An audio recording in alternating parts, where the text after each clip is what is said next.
Hello students.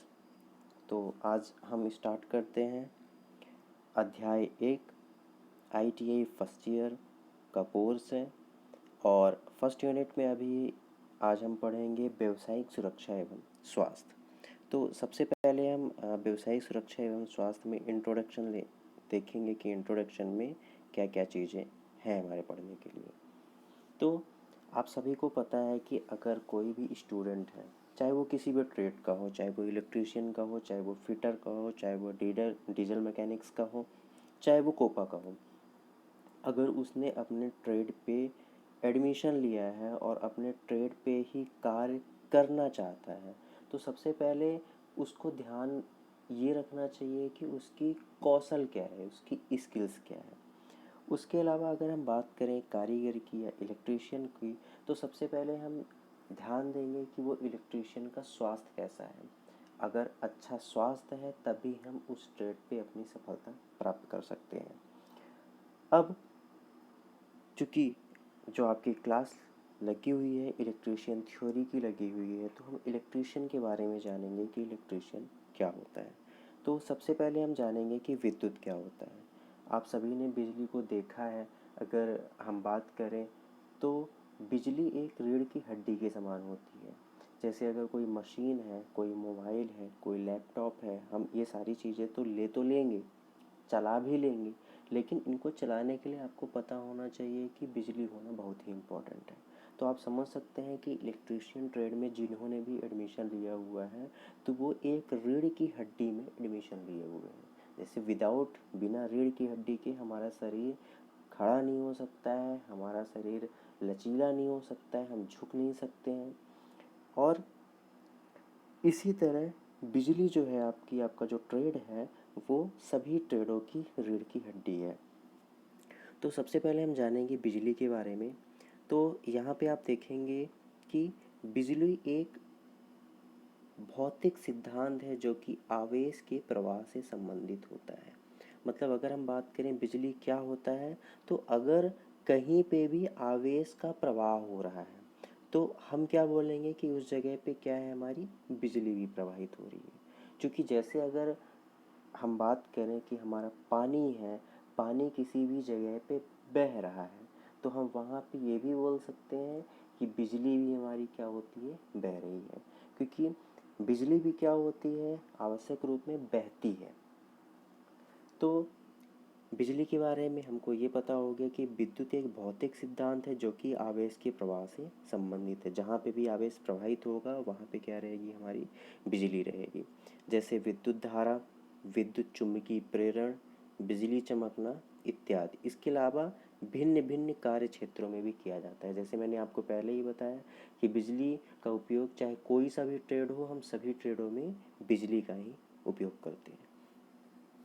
कल हमने बताया था आपको इंट्रोडक्शन क्लास में कि विद्युत और विद्युत कार में क्या होता है, डिफरेंस होता है, अंतर होता है। विद्युत क्या होता है, बिजली होती है। और विद्युत कार क्या होता है, जो बिजली से संबंधित सारे कार्य करता है। मतलब अगर हम बात करें विद्युत कार की, तो वह बिजली को बनाने से लेकर, अगर जहाँ पे बिजली बनती है वहाँ पे भी विद्युत कार की हमकी ज़रूरत होती है, एक इलेक्ट्रीशियन की ज़रूरत होती है। उसके अलावा अगर आप देखोगे, आपका मोटर हो गया, अल्टरनेटर हो गया, जनरेटर हो गया, कन्वर्टर हो गया, कोई भी चीज़ हो गई, इलेक्ट्रिशियन चीज़ें हो गई, तो वो आपकी क्या हो चुकी है, ख़राब हो गई है, जल गई है, तो उसको बनाने वाला भी क्या कहलाता है, इलेक्ट्रीशियन कहलाता है। मतलब बिजली के बारे में संपूर्ण नॉलेज रखने वाला, संपूर्ण जानकारी रखने वाला ही हमारा श्रेष्ठ इलेक्ट्रीशियन कहलाता है, हमारा श्रेष्ठ विद्युतकार कहलाता है, जिसके पास बिजली से संबंधित समस्त जानकारियाँ हो। ठीक है, ये टॉपिक क्लियर हो गया।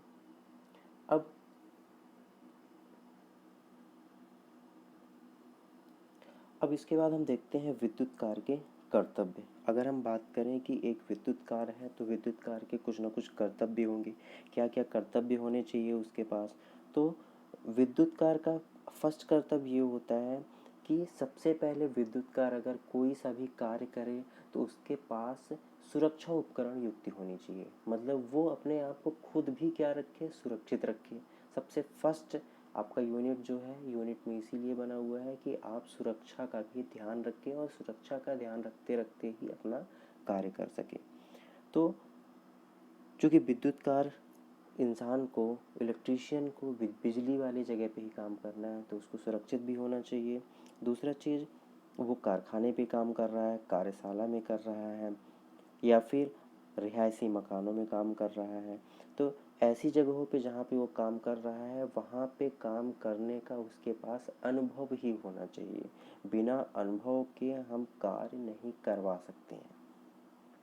उसके बाद ये आप पढ़ सकते हैं यहाँ पे कि वैद्युतिक परिपथ का नॉलेज होना चाहिए। विद्युत के जो भी यंत्र होते हैं, अगर हम बात करें, अर्थ टेस्टर हो गया, मैगर हो गया, वॉट मीटर हो गया, फ्रिक्वेंसी मीटर हो गया जिसको हम आवृत्ति मीटर कहते हैं, ऊर्जा मीटर की मरम्मत तथा उसमें उत्पन्न दोषों को ठीक करना। मतलब जो भी यंत्र होते हैं उसके बारे में जानकारी भी होनी चाहिए एक इलेक्ट्रीशियन को, और उसके बारे में नॉलेज रहे और उसकी मरम्मत भी कर सके। उसके बाद अगला आप देखेंगे, किसी उपकरण में ब्रेक डाउन होने पर उसमें उत्पन्न त्रुटियों को ज्ञात करना। अगर आपका कोई सा भी यंत्र चल रहा है, उसमें ब्रेक डाउन की कंडीशन आ जाए, वो रुक गया, खराब हो गया, जल गया, बंद हो गया, तो उसके बारे में सारी जानकारी होना चाहिए कि ये बंद हुआ है तो क्यों बंद हुआ है, क्या फॉल्ट हुआ है। तो ये सारी चीज़ों की जानकारी ये सफल इलेक्ट्रीशियन के पास होना चाहिए।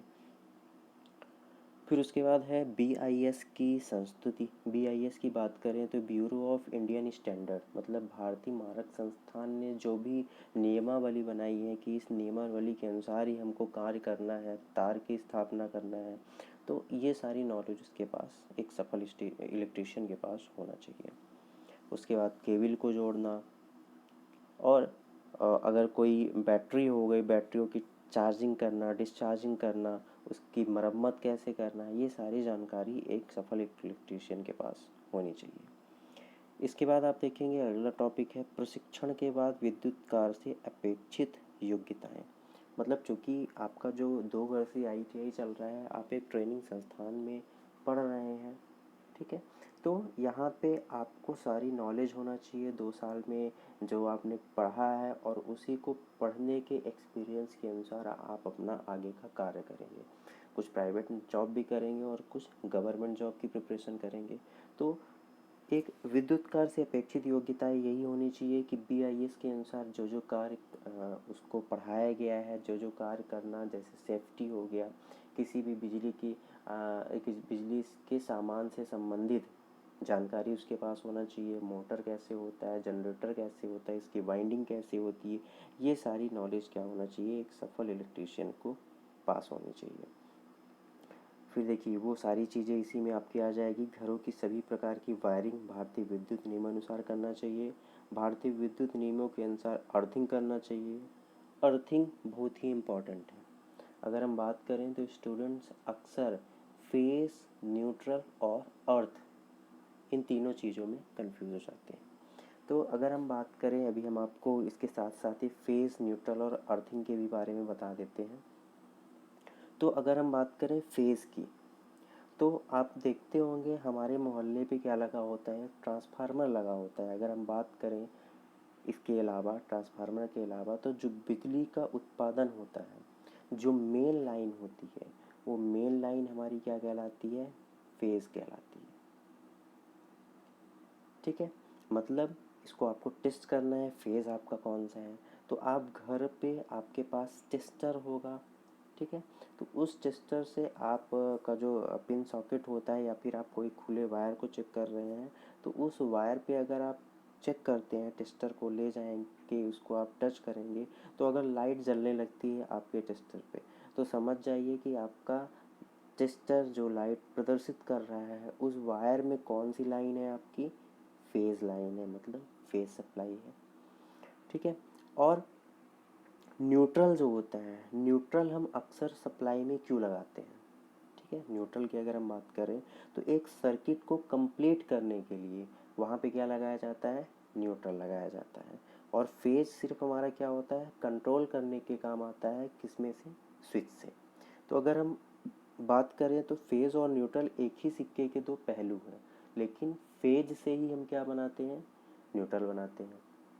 अब ये सारी चीज़ें कैसे ये प्रोसेस होती है ये हम ट्रांसफार्मर की यूनिट में पढ़ेंगे, सारी चीज़ें फुल डिस्क्रिप्शन के साथ पढ़ेंगे जब हमारा ट्रांसफार्मर की यूनिट आएगा। ठीक है, तो यहाँ पे ये आपका फेस क्या हो गया, मेन लाइन हो गई। न्यूट्रल क्या हो जाता है आपका,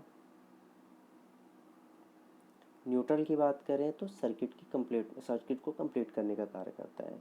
जैसे एक हम फिगर बनाते हैं, यहीं पे फिगर के माध्यम से आपको बताते हैं।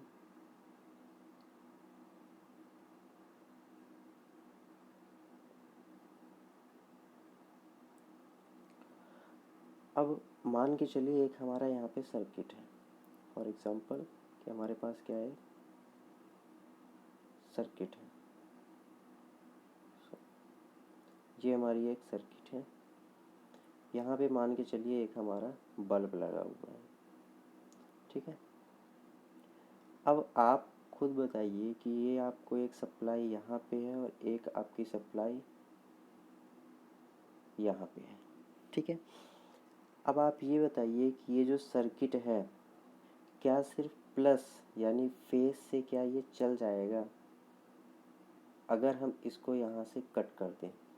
अगर हमने न्यूट्रल की जो सप्लाई है, न्यूट्रल की सप्लाई को हमने कट कर दिया तो क्या ये आपका बल्ब जल सकता है, नहीं जल सकता। आप खुद घर में देखिए, आप फ़ैन चला रहे हैं, टेबल फ़ैन हो गया, आप कूलर चला रहे हैं, 3 पिन रहती है उसमें, ठीक है ना, 3 पिन रहेगी, एक ये मोटा सा रहेगा जिसमें हम अर्थिंग करते हैं, एक फेज़ रहेगा और एक न्यूट्रल रहेगा आपका। तो आप देखेंगे ये दोनों वायर, ये वायर और ये वायर कंपलसरी रहता है और ये हमारा अर्थिंग हो जाता है। जो कुछ हैवी वोल्टेज वाले जो भी हमारे वैद्युत उपकरण होते हैं जिसमें अर्थिंग की ज़रूरत पड़ती है, उसमें बॉडी में करंट आ जाता है, उसके लिए हम अर्थिंग का यूज़ करते हैं। ठीक है, तो ये आपका नॉर्मली फेज़ हो गया, न्यूट्रल हो गया। फेज़ मेन सप्लाई होती है और न्यूट्रल क्या होती है, सर्किट को कंप्लीट करने के काम आती है, जिससे ये हमारा बल्ब ग्लो करने लगे, बल्ब हमारा जलने लगे।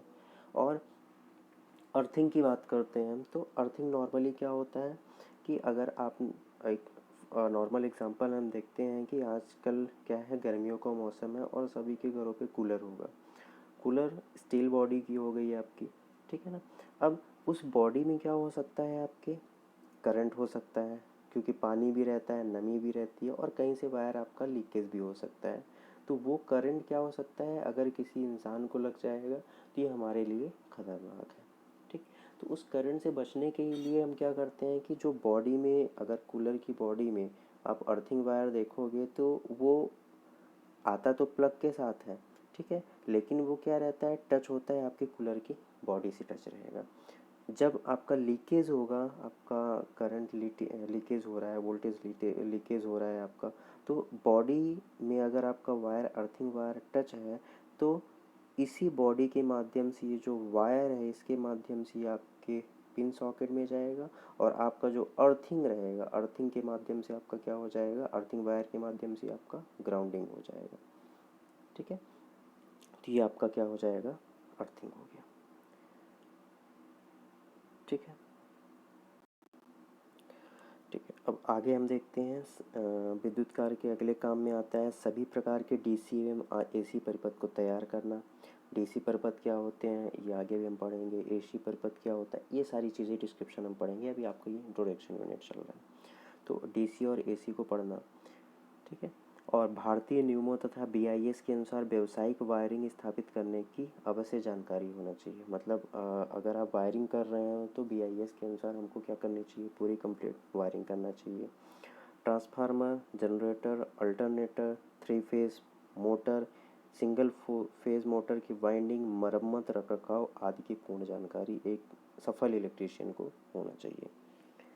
फिर ये नॉर्मल चीज़ें हैं कि एक इलेक्ट्रीशियन को बिजली से संबंधित संपूर्ण जानकारी होना चाहिए। इसका मैं आपको कंक्लूज़न बता रहा हूँ, संपूर्ण जानकारी होना चाहिए, सेफ्टी भी अपनी रखनी चाहिए, यही सारी चीज़ें इसमें हमें पढ़ा है। अब आगे हम देखते हैं विद्युत कार्य के रोज़गार पाने के अवसर। अब आपको पता है बिजली का अगर आपसे कार्य बन रहा है तो रोज़गार, आप अपना स्वयं का व्यवसाय भी कर सकते हैं। इसके अलावा आप रेलवे हो गया, टेलीफोन हो गया, जैसे बीएसएनएल होता है वहाँ पे भी इलेक्ट्रीशियन की नियुक्ति होती है। मतलब हर एक डिपार्टमेंट में आप सारी नॉलेज है किस किस डिपार्टमेंट में इलेक्ट्रीशियन की नियुक्ति होती है। और उसके अलावा आप अपना सेल्फ बिजनेस भी कर सकते हैं। तो ये विद्युत कार्य में रोजगार पाने के अवसर। अब इसके बाद हम देखते हैं अपना अगला टॉपिक, दुर्घटना। तो दुर्घटना क्या होती है? दुर्घटना एक अनियोजित नियंत्रण ना होने वाली घटना होती है। मतलब अगर हम दुर्घटना की बात करें तो दुर्घटना वह होता है जिसको हम नियंत्रित नहीं कर सकते हैं। भाई अगर हम नियंत्रित कर ही पाते तो दुर्घटना क्यों होती? मतलब जो हम नहीं चाह रहे हैं, ऐसी घटना जिसको हम नहीं चाह रहे हैं और वो फिर भी क्या हो रही है, हमारे साथ घटित हो रही है। और घटित अगर हो रही है तो आपको वहाँ पे क्या लग सकता है, शारीरिक चोट भी लग सकती है। वो चोट कभी छोटी भी हो सकती है, कभी बड़ी भी हो सकती है। तो छोटी चोट होगी तो उसको हम क्या कर सकते हैं, उसको फर्स्ट एड के माध्यम से ठीक कर सकते हैं। लेकिन अगर बड़ी चोट हो गई तो ये हमारे लिए घातक भी हो सकता है। तो दुर्घटना ना हो, हमको इसका ज़्यादा से ज़्यादा ध्यान में रखना है। पीपीई इक्विपमेंट जो होते हैं हमारे, पीपीई की बात करें, पीपीई का आगे टॉपिक भी है, लेकिन यहाँ पे पीपीई का मतलब होता है पर्सनल प्रोटेक्टिव इक्विपमेंट। मतलब हम अपने स्वयं की प्रोटेक्शन के लिए जो भी इक्विपमेंट का यूज़ करते हैं वही हमारे पीपीई टूल्स कहलाते हैं। तो हमें ज़्यादा से ज़्यादा ध्यान क्या रखना है कि हमारे साथ दुर्घटना हो ही नहीं। अब दुर्घटना के बहुत सारे कारण होते हैं, रीज़न आपको पता भी है। आप 6 से 7 महीने क्लास आईटीआई के लेके आ चुके हैं, लेकिन यहाँ पे अभी हम रिवाइज़ कर रहे हैं, इसको थोड़ा जल्दी करेंगे। तो दुर्घटना का कारण हो जाएगा आपका, फर्स्ट है असावधानी। अगर हम सावधानी नहीं कर रहे, ओवर कॉन्फिडेंस भी हमको नहीं रखना है यहाँ पे। हमें अपने काम के प्रति अरुचि भी नहीं रखना है कि आपका काम में मन नहीं लग रहा है, आप ज़बरदस्ती वहाँ पे काम कर रहे हैं तो उस काम को आप डिले कर दीजिए, उस दिन आप उस काम को मत कीजिए। अगर आपको नॉलेज नहीं है कि आज हमको करना है, ठीक है ना। जल्दबाजी नहीं करना चाहिए हमें किसी काम को, कि आपके किसी फ्रेंड का फ़ोन आ गया, आप बिजली का काम कर रहे हैं, हाँ यहाँ पे जल्दी आ जाइए, तो जल्दीबाजी नहीं करना है हमको। जब तक वो काम ना हो तब तक उसको करना है, या फिर आपको लगता है ये काम नहीं हो सकता है आज, तो इसको आपको डिले कर देना है। अज्ञानता, अगर आपको जानकारी कम है तो आप उस चीज़ को छेड़ेंगे नहीं। अगला है आपका उत्सुकता। बहुत लोगों में क्या होता है, उत्साह बहुत होता है। हम आईटीआई में देखेंगे कि अगर कोई बच्चा एडमिशन ले रहा है नए फील्ड में, तो अगर उसको वर्कशॉप में ले गया है तो वहाँ पे बच्चा क्या करेगा, वो कुछ इधर टूल्स पकड़ेगा, कुछ उधर पकड़ेगा, कुछ वायर पकड़ेगा।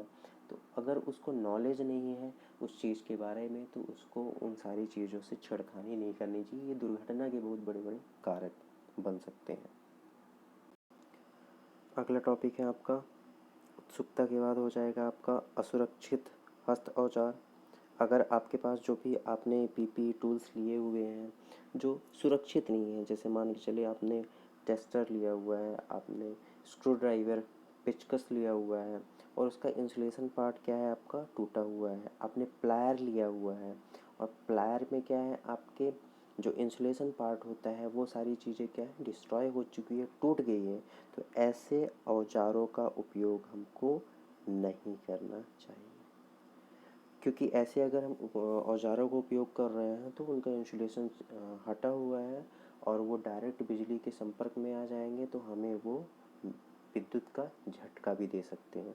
और ऐसे ही झटके में क्या होता है, कभी कभी असमंजस मृत्यु भी हो जाती है, बहुत खतरनाक चीज़ होती है। इसलिए हमें क्या करना चाहिए, हमेशा सेफ्टी के साथ और अच्छे इलेक्ट्रिशियन टूल्स का यूज़ करना चाहिए। असुरक्षित लेआउट, कि कारखानों में विभिन्न मशीनें स्थापित करते समय उनके लिए पर्याप्त स्थान छोड़ना चाहिए। आप देखेंगे, आप अपने लैब में भी देखेंगे, आप अपने वर्कशॉप में देखेंगे इलेक्ट्रिशियन में, कि एक मशीन के बाद दूसरी मशीन में थोड़ा गैप होता है। मतलब एक मशीन को दूसरी मशीन के बीच में गैप रखना चाहिए, लेआउट अच्छा बनाना चाहिए, स्पेस होना चाहिए, जिसकी वजह से वहाँ पे कोई सी भी दुर्घटना ना हो। क्योंकि अगर वहाँ पे पर्याप्त स्थान नहीं होगा और आप वहाँ पे काम कर रहे हो तो आप, एक मशीन तो आपकी सही है लेकिन दूसरी मशीन में आपके करंट है तो वो आपको क्या ले लेगा, आपको अपनी चपेट में ले लेगा। तो इन सारी चीज़ों का हमको ध्यान में। फिर आप अगला देखेंगे अपना टॉपिक, काम करने का अनुपयुक्त तरीका। मतलब बहुलोह में काम करने का तरीके में क्या होता है, तरीके में भी अभाव होता है। क्योंकि देखिए एक सफल इलेक्ट्रीशियन वही कहलाएगा जिसके पास क्या होनी चाहिए, एक अच्छी स्किल्स भी होनी चाहिए कार्य करने का। ठीक है, तो काम करने में क्या होना चाहिए, अनुपयुक्त तरीका अगर उसके पास है वो भी दुर्घटना का कारण है। स्वच्छता की कमी, आप जहाँ पे काम कर रहे हैं हमको अपने स्थान को क्या रखना है, स्वच्छ रखना है। अगर आप स्वच्छ नहीं रखेंगे तो क्या होगा, वो भी आपके लिए दुर्घटना का एक कारण बनेगा। अगला है आपका अनुशासन की कमी, आप काम कर रहे हैं, हंसी मजाक ज़्यादा कर रहे हैं, ठीक है ना। तो अगर मान चलिए आप लाइन पे काम कर रहे हैं, आप हंस रहे हैं, हो सकता है हंसते हंसते आपका हाथ ऊपर उठे, कोई औजार नीचे गिर जाए और क्या हो सकता है कि आप बिजली की चपेट में आ सकते हैं। तो अनुशासन की कमी अगर आपके पास है तो ये भी आपके लिए खतरनाक साबित हो जाएगा। अगला टॉपिक है आपका असुरक्षित पहनावा। आपने अगर असुरक्षित पहनावा पहना हुआ है, ठीक है ना, आपके जो टूल्स हैं, आपने जो टूल्स लिए हुए हैं उसको आपने सही से उपयोग नहीं कर रहे हैं। आप पहनावा जो है, अगर हम बात करें तो आपकी पीपीई टूल्स बहुत सारे होते हैं, हमको एकदम टाइट कपड़े पहन के नहीं जाना है, ठीक है ना। एकदम टाइट कपड़े पहन के आप जाओगे तो वो भी क्या हो सकता है, आपके लिए दुर्घटना का एक कारण बन सकता है। ठीक है, तो ढीले कपड़े पहनने चाहिए हमको, और जो भी हमारे पीपीई टूल्स हैं, जैसे हमको उसका इंस्ट्रक्शन दिया जाता है, उसका अनुदेश दिया जाता है, इसको हमको ऐसे यूज़ करना है, उसी तरह हमको उसका क्या करना चाहिए, उपयोग करना चाहिए, नहीं तो ये भी हमारे लिए बहुत घातक होता है। अगला टॉपिक है आपका फिर प्रकाश की अनुचित व्यवस्था। जहाँ पे इलेक्ट्रीशियन को काम करना चाहिए वहाँ पे पर्याप्त मात्रा में क्या होना चाहिए, आपका प्रकाश होना चाहिए, ठीक है ना। पर्याप्त मात्रा में क्या होना चाहिए, आपका प्रकाश होना चाहिए कि आप वहाँ पे बराबर से देख के बराबर से आप वहाँ पे कार्य कर सकें। फिर अगला टॉपिक है आपका खतरे वाले पदार्थों के साथ विशेष सावधानी ना होना। अक्सर आप देखोगे, आप किसी प्लांट में जाओगे, ठीक है, वहाँ पे जो गार्ड लगे होते हैं तो वो आपको माचिस, सिगरेट, बीड़ी इत्यादि जो अग्निशामक यंत्र होते हैं, जो आग बढ़ाने वाले चीज़ें होती हैं उनको वहाँ पे ले जाना पूर्णतः प्रतिबंधित होता है। आप ट्रेन पे यात्रा कर रहे हैं, आप गैस सिलेंडर वहाँ पे नहीं ले जा सकते, आप कैरोसिन नहीं ले जा सकते हैं, ऐसी सारी चीज़ें वहाँ पे ले जाना क्या होता है, आपका प्रतिबंधित होता है। तो अक्सर आप देखोगे ऐसी ही जगहों पे लोग क्या करते हैं, विस्फोटक, तेजाब या ऐसी ही जहरीली चीज़ें वहाँ पे क्या करते हैं, लेके जाते हैं। तो खतरे वालों पदार्थों के साथ हमको क्या रखनी चाहिए, विशेष सावधानी रखनी चाहिए, क्योंकि अगर हम सावधानी नहीं रख रहे हैं तो ये भी हमारे लिए क्या हो सकता है, बहुत बड़ा दुर्घटना का कारण हो सकता है। फिर आपका अगला टॉपिक है अस्वस्थता या थकान। आपको थकान है, आप स्वस्थ नहीं हैं, तो ये भी आपके लिए क्या हो सकता है, एक इलेक्ट्रीशियन के लिए खतरा साबित हो सकता है। नशे की आदत, नशा करके हमको काम नहीं करना चाहिए। पहली चीज़ तो नशा ही नहीं करना है, लेकिन अगर आप कहीं पे कार्य कर रहे हो तो आपको क्या करना है, अपने स्वास्थ्य का ध्यान रखना है, अपने लाइफ, अपनी ज़िंदगी का ध्यान रखना है, और इन सारी चीज़ों का ध्यान में रखते हुए हमको वहाँ पे कार्य करना है। इस वजह से नशा करना हमको बंद करना है, क्योंकि नशे की वजह से क्या हो सकता है, वो आपके लिए एक दुर्घटना का बहुत बड़ा कारण बन सकता है। फिर वैद्युतिक दुर्घटनाएं की बात करते हैं हम, कि बिजली से जो दुर्घटनाएं होती हैं तो हमें कैसा लगता है और क्या हो जाता है। क्योंकि बिजली ऐसी चीज़ है कि बिजली को हम देख नहीं सकते हैं, सिर्फ टच करके, सिर्फ छू कर उसको महसूस कर सकते हैं। तो महसूस किसी को करना नहीं है, क्योंकि पढ़ी हुई चीज़ें हैं तो इसको पढ़ना ही है हमको। क्योंकि आप महसूस करने के चक्कर में हो सकता है आपको झटका लग जाएगा अगर, तो ठीक है, अगर ये भी हो सकता है कि वो आपको छोड़े ना, वो आपको अपनी चपेट में ले ले, ठीक है। तो वैद्युतिक दुर्घटना से अभिप्राय किसी व्यक्ति को विद्युत झटका लगने से। अगर किसी व्यक्ति को विद्युत झटका लग रहा है तो वो क्या हो जाएगी, आपके वैद्युतिक दुर्घटना के अंतर्गत आ जाएगी, ठीक है। तो विद्युत झटका लगने के कारण क्या होते हैं, क्या वजह होती है कि हमको विद्युत का झटका लगता है। तो नॉर्मली अगर हम बात करें एक इलेक्ट्रीशियन की तरह से, तो अगर 90 वोल्ट से ज़्यादा, 90 वोल्ट से ज़्यादा वोल्टेज हमारे शरीर में आता है, हमारे शरीर के संपर्क में आता है, तो हमको क्या हो जाता है, विद्युत झटके का आभास होता है। ये क्यों होता है, एक हम एग्जांपल बताना चाहेंगे कि हमारे शरीर में क्या होता है, ब्लड होता है, और ब्लड एक अपने स्पीड से, एक अपने चाल से हमारे शरीर में क्या होता है, बहता रहता है। ठीक है, ब्लड के माध्यम से ही ऑक्सीजन भी हमारे शरीर में आती है, ऑक्सीजन से हर एक जगह पे जाएगी। ब्लड ही जो है हमारा हार्ट में जाएगा और हमारे रक्त को क्या करता है, शुद्ध भी करता है, प्योरीफाई भी करता है। ठीक है, आप एक नॉर्मली चीज़ देखिए कि आप नॉर्मल की अपनी चाल से जा रहे हैं, आप पैदल नॉर्मल चाल से जा रहे हैं, पीछे से आपका एक दोस्त आता है, मित्र आता है, दौड़ते हुए आता है और पीछे से आपको तेज़ से झटका देता है, क्या होगा? वहाँ पे यह स्थिति आएगी कि आप अपने नॉर्मल चाल से चल रहे थे, आपकी चाल अचानक क्या हो जाएगी, तेज हो जाएगी, और तेज जो चाल होगी उसके साथ ही आप वहाँ पे लड़खड़ा के गिर सकते हो, आपको चोट लग सकती है। सेम चीज़ हमारे ब्लड के साथ होता है। ब्लड हमारे शरीर पे एक नॉर्मल स्पीड के साथ चल रही है, बिजली का झटका आता है और उस ब्लड की स्पीड को क्या कर देता है, इंक्रीज कर देता है, हमारे ब्लड की स्पीड को क्या कर देता है, बढ़ा देता है, जिसकी वजह से ब्लड जब हमारे हार्ट में जाता है तो कभी कभी तो ये होगा कि हार्ट हमारे उस स्पीड को सहन कर लेगा। कब तक सहन करेगा, 90 वोल्ट से अधिक जब होगा हमारे में, तब तो विद्युत झटके का एहसास होगा। लेकिन उसी झटके के साथ ये भी हो सकता है कि हमारा हार्ट उस झटके को बर्दाश्त ना कर पाए और वहाँ पे हमारी हार्ट अटैक से मृत्यु भी हो सकती है।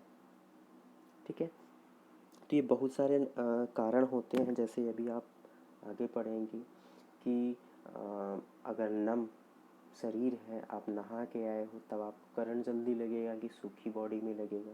ठीक है ना, तो ये सारी चीज़ें हमको पढ़ना है इस यूनिट में।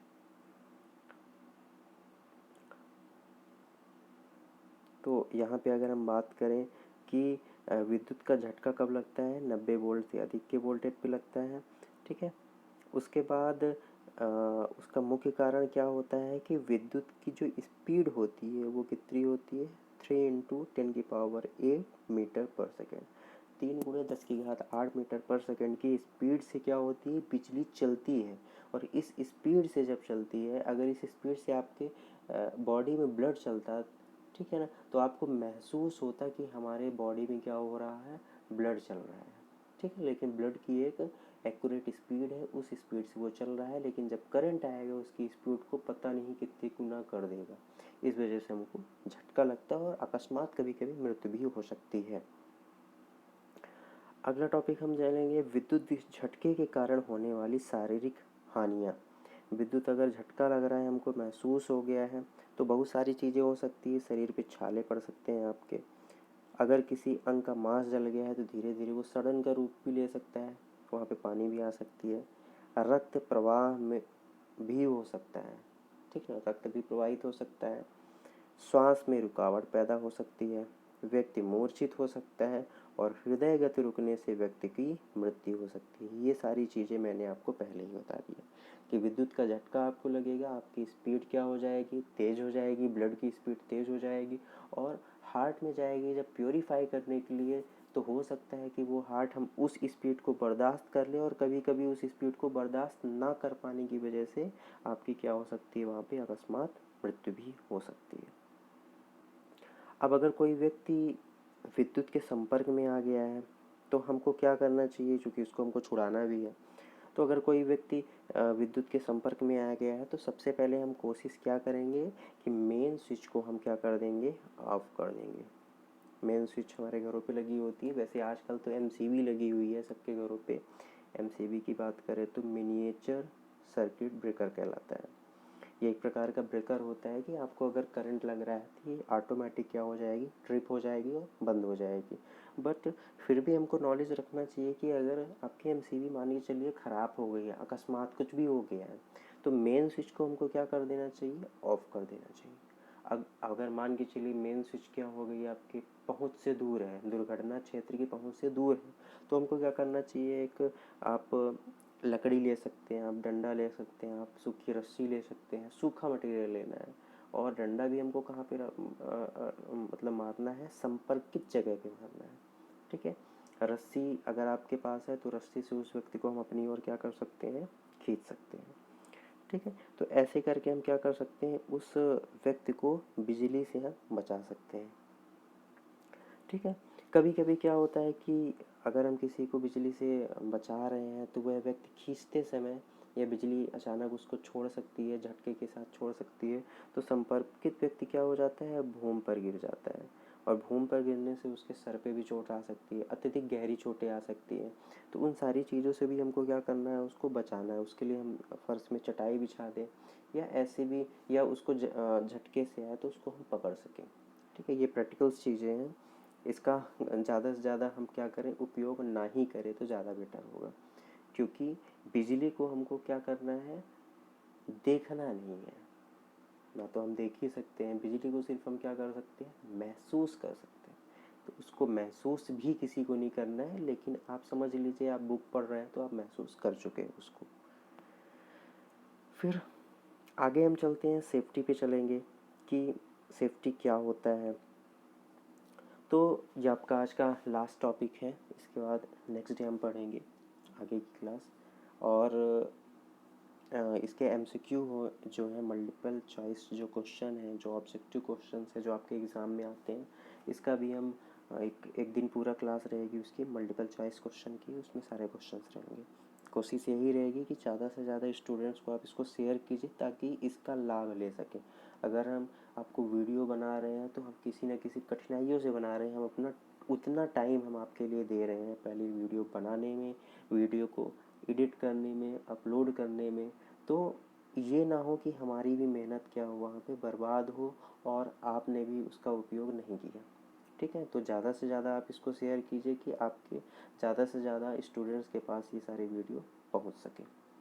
तो सुरक्षा की अगर हम बात करते हैं तो सुरक्षा एक ऐसी युक्ति होती है जिसकी वजह से जो हमारी अनचाही दुर्घटना होती है, आकस्मिक दुर्घटनाएं होती है, उससे हम बच सकें। अगर हमने बात किया कि हमको बिजली का झटका लगा, तो क्यों बिजली का झटका लगा, कुछ ना कुछ तो हमें कमी रही होगी। हमने अगर हमको प्लायर से कहीं पे वायर को पकड़ना है, हमने प्लायर से न पकड़ के हमने उसको अपने हाथों से पकड़ा। हो सकता है हमने वहाँ पे जूते नहीं पहने थे, अर्थिंग, विद्युत सप्लाई को अर्थिंग मिल गया और उसकी वजह से भी हमको करंट लग गया। तो ये सारी चीज़ें क्या होती है, सुरक्षा के अंतर्गत आती है। हो सकता है कि हमने ऐसे औजार का उपयोग किया था जिसमें क्या नहीं था, इंसुलेशन नहीं था। इंसुलेशन की बात करें अगर हम तो कवच कहलाता है, कवच या कवर। मतलब आप जो भी इंस्ट्रूमेंट देखेंगे उसकी जो बॉडी होती है रबड़ की बनी हुई है। ठीक है ना। तो ये सारी चीज़ें क्या कहलाएगी, हमारे इंसुलेशन कहलाएगी। इंसुलेशन मस्ट है, विदाउट इंसुलेशन हमें किसी भी टूल्स का उपयोग नहीं करना है। तो सुरक्षा हमारा क्या कहलाएगा कि आकस्मिक जो दुर्घटना हो रही है उससे बचाव के लिए अपने आप को हम कैसे बचाव कर सकते हैं और किन किन सावधानियों के माध्यम से हम अपना बचाव कर सकते हैं, ये सारी चीज़ें क्या कहलाएगी, हमारी सुरक्षा के अंतर्गत आएगी, सेफ्टी के अंतर्गत आएगी। सुरक्षा नियम क्या होते हैं, तो सुरक्षा नियम की अगर हम बात करते हैं तो किसी भी स्थान पे अगर कोई इलेक्ट्रीशियन कार्य कर रहा है तो सबसे पहले उस जगह के बारे में उसके पास पूरी नॉलेज होनी चाहिए। मतलब वह कारीगर वहाँ पे क्या महसूस करे कि हमको इस जगह के बारे में पूरी नॉलेज है, तभी हम क्या कर सकते हैं, सुरक्षा अपनी भी कर सकते हैं और अपने साथ साथ अपने परिवार की भी सुरक्षा हम वहाँ पे कर सकते हैं। ठीक है। तो यहाँ पे हम ध्यान रखेंगे कि सुरक्षा सबसे इम्पॉर्टेंट है। आप कहीं पे भी जाओगे तो आपको पीपीई टूल्स के बिना वहाँ पे नहीं जाना है। अगर पीपीई की बात करें तो आज कोरोना वैश्विक महामारी में भी आज जो हमारे डॉक्टर्स हैं वो सभी डॉक्टर्स क्या कर रहे हैं, पीपीई टूल्स का यूज़ कर रहे हैं, जिसके माध्यम से कोरोना का संक्रमण उनके पास भी ना आ सके। फिर उसके बाद है आपका सामान्य दुर्घटना से बचाव। तो ये सामान्य दुर्घटना से बचाव का मतलब ये है कि आप अगर किसी भी जगह पे जाओगे तो आप देखोगे सुरक्षा चिन्ह लगा रहेगा। आप ट्रांसफार्मर में देखोगे तो वहाँ पे लिखा रहेगा डोंट टच, डोंट ऑपरेट, आप मशीन भी देखोगे तो वहाँ पे लिखा रहेगा डोंट ऑपरेट विदाउट परमिशन। तो सुरक्षा पोस्टर का उपयोग करना चाहिए। अगर कहीं पे खतरा वाला निशान बना हुआ है, विद्युत यंत्रों या मशीनों पे खतरे का चिन्ह बना हुआ है, तो ऐसी चीज़ों को हमको टच नहीं करना चाहिए विदाउट किसी नॉलेज का। फिर प्रत्येक मशीन के पास उस मशीन द्वारा घटित होने वाली संभावित दुर्घटनाओं से संबंधित सावधानियों का चार्ट लगना चाहिए कि ये मशीन है, आपने घटना आपने इसको टच कर दिए तो आपके साथ क्या क्या हो सकता है। ये सारी चीज़ें भी बहुत इम्पोर्टेंट होती है। आप देखोगे आप जो आजकल टोबैको किल्स मतलब तंबाकू आप देखोगे जो राजश्री मिलता है, ठीक है ना, धूम्रपान में, तो वहाँ पे भी गवर्नमेंट ने क्या किया है कि आप सिंबल बनाओ। आप खा रहा है जो वो अलग बात है, लेकिन आप सिंबल बनाओ वहाँ पे कि वो उसका सेवन करेगा तो उसके साथ क्या क्या हो सकता है। तो ये सारी चीज़ों का हमको ध्यान रखना चाहिए। फिर उसके बाद है किसी भी मशीन को स्पर्श करने से पूर्व उसका अर्थ दोष अवश्य जांच कर लेना चाहिए। अर्थिंग दोष भी हमको मस्ट है चेक करना कि अगर कोई मशीन है तो उसमें कहीं अर्थिंग दोष तो नहीं है। फिर अगला टॉपिक है आपका आग बुझाने वाली रेत से भरी बाल्टियों आग बुझाने संयंत्रों से उचित दूरी पर रखना चाहिए। देखिए दो चीज़ें बहुत इंपॉर्टेंट है कि अगर किसी को विद्युत का झटका लग रहा है तो मेन स्विच अगर नियर बाई है तो मस्ट है, लेकिन अगर कहीं पे आग लग रही है, ठीक है ना, फर्स्ट एड की किट की बात करें अगर हम, तो ये ऐसी चीज़ों पे होनी चाहिए, ऐसी जगहों पे होनी चाहिए जहाँ पे हम इनको बहुत आसानी से पा सकें। आप पेट्रोल पंप में आप देखोगे बाल्टियाँ जो रेत से भरी हुई होती है वो आपके नज़दीकी में होती है। आप किसी लैब में जाओगे, किसी भी लैब में जाओगे, कंप्यूटर लैब में जाओगे, आप अपने इलेक्ट्रीशियन वर्कशॉप में जाओगे, तो वहाँ पे भी देखोगे आपकी जो सिलेंडर लगे होते हैं, जो गैस के सिलेंडर होते हैं, वो भी क्या होते हैं, आपकी पहुँच के पास ही रहते हैं। उनको दूर हमको नहीं रखना है। फिर अगला टॉपिक है आपका प्रत्येक औजार को उससे संबंधित टूल किट में ही रखें। मतलब जो भी टूल किट होती है उसको हम उसके संबंधित जगह पे ही रखें। ये बहुत ही अच्छी चीज़ है कि रख रखाव करना। जो चीज़ आप जहाँ से उठा रहे हो वहीं पे रखो, नहीं तो हो सकता है आपको जब ज़रूरत पड़े, आपको ध्यान था कि हमको इसको यहाँ पे रखना चाहिए और आपका वो इंस्ट्रूमेंट वहाँ पे ना रहे। फिर अगला है आपका प्रत्येक कार्यशाला उद्योग घर में मेन स्विच एमसीबी ऐसे स्थान पे स्थापित होने चाहिए जहां विद्युत कार्य सरलता से पहुंच सके। ये चीज़ें मैंने पहले ही आपको बता दी कि इजीली जहां पे हमारा अवेलेबल हो जाए। फिर प्रत्येक कार्यशाला में प्राथमिक उपचार चित्र अवश्य लगाना चाहिए। जो भी हमने बताया आपको फर्स्ट उपचार जो होते हैं वो क्या होना चाहिए, कार्यशाला पे लगा होना चाहिए, ठीक है ना, फोटो लगा होना चाहिए। क्योंकि हमें कोशिश क्या करनी है कि हमारे साथ दुर्घटना ना हो। हमको करंट को देखना नहीं है, टच नहीं करना है और ना तो महसूस करना है, सिर्फ चित्र के माध्यम से उसको देखना है। क्योंकि अगर आपका महसूस करना आपके लिए क्या हो सकता है, खतरनाक साबित हो सकता है। तो अब आगे की क्लास हम कल स्टार्ट करेंगे। मेरी आशा यही है कि आज जो भी हमने आपको पढ़ाया है वो आपके भरपूर समझ में भी आया होगा और आना भी चाहिए, क्योंकि आप सभी 6 से 7 महीने क्लास भी ले चुके हैं और आपका लॉकडाउन चलते चलते हमारी कोशिश ये रहेगी, क्योंकि लॉकडाउन के भी कोई डेट डिसाइड नहीं है और वैसे भी अगर 3 मई के बाद से आपका लॉकडाउन ओपन भी होगा तो अभी कोरोना आपका 21,000-22,000 ग्रोथ ही कर रहा है। हाँ, वो बात अलग है कि हम ज़्यादा से ज़्यादा लोगों को उसकी अपेक्षा ठीक भी कर रहे हैं। तो अभी स्कूल कॉलेज आपके लगेंगे नहीं, ठीक है, जून से पहले पहले नहीं लगेगा। तो अभी अपने पास मई है और जून है, तो हम चाहे लॉकडाउन खुलेगा और चाहे जैसे भी होगा हम आपकी क्लास बराबर लेते रहेंगे। तो आपको कोशिश क्या करना है कि वीडियो आपको अच्छा लगा हो तो लाइक करना ना भूलें, ठीक है ना, क्योंकि लाइक अगर आप कर रहे हो तो हमको भी समझ में आएगा कि हमारे इन बच्चों ने वीडियो देखा है। हमको तभी तो पता चलेगा कि हम तो वीडियो यूट्यूब पे डाल रहे हैं, हमको कैसे पता होगा कि हमारे स्टूडेंट्स या किसी भी बच्चे ने वीडियो को देखा है। अगर वो लाइक कर रहा है तो हमको क्या समझ में आएगा कि उसने वीडियो को क्या किया है, देखा है, ठीक है ना। और जो भी उससे रिलेटेड अगर आपको जहाँ पे भी डाउट रहे तो आप वीडियो के नीचे डिस्क्रिप्शन बॉक्स है, कमेंट बॉक्स है, कमेंट बॉक्स पे आप उसको कमेंट कर सकते हो कि ये चीज़ हमको समझ में नहीं आया। हालांकि मैं वीडियो एकदम धीरे से बना रहा हूँ, शॉर्ट 1-2 टॉपिक पकड़ के बना रहा हूँ, तो पूरा समझ में आएगा। पर अगर कहीं पे भी इशू आता है तो आप उसको लिख सकते हो। तो यूनिट जब ख़त्म होगी तो उन सभी डाउट, जो जो चीज़ आपको डाउट है, ठीक है ना, उन सारी डाउट का भी मैं एक वीडियो बना दूँगा। जैसे मान के चलो एक यूनिट आपका कंप्लीट हो गया, उसमें 5 बच्चों को डाउट आ रहा है किसी भी चीज़ में, ठीक है ना, तो उस जब यूनिट वो कंप्लीट हो जाएगी, एमसीक्यू करवाने से पहले, उससे पहले मैं एक वीडियो बना के उसको भी डाल दूँगा।